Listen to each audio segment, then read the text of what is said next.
Bailey were the surrounding fields and prairies that could be farmed, but were completely indefensible. So that's where the term comes from. And to illustrate this point, I wanted to talk about one of my favorite expressions, and that is diversity is our strength. And it's one of my favorite expressions because the Motte and Bailey on this are just fantastic and so obvious. So to start with, the Bailey, let's talk about the, well, actually, no, we'll do the Motte first, which is the defensible point. This is the reasonable, rational point. And that is, remember, the statement is diversity is our strength. And then in some ways this can be true. So if you look at, and I know I'm a sports guy, but in the late 60s, Southern Methodist University became the first school in the Southwest Conference to integrate with African-American players.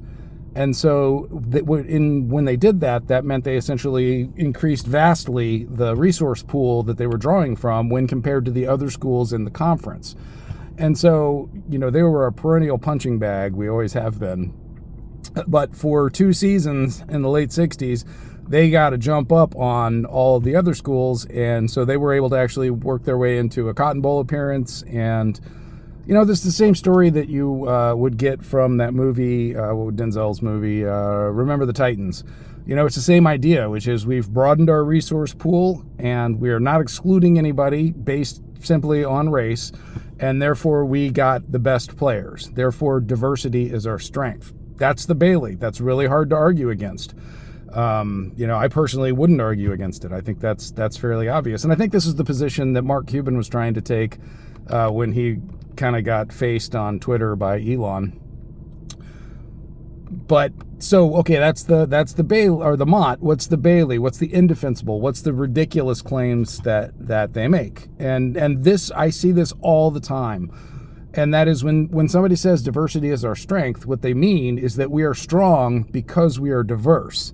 Whereas what the Motte position is, we are strong because we have more to draw from.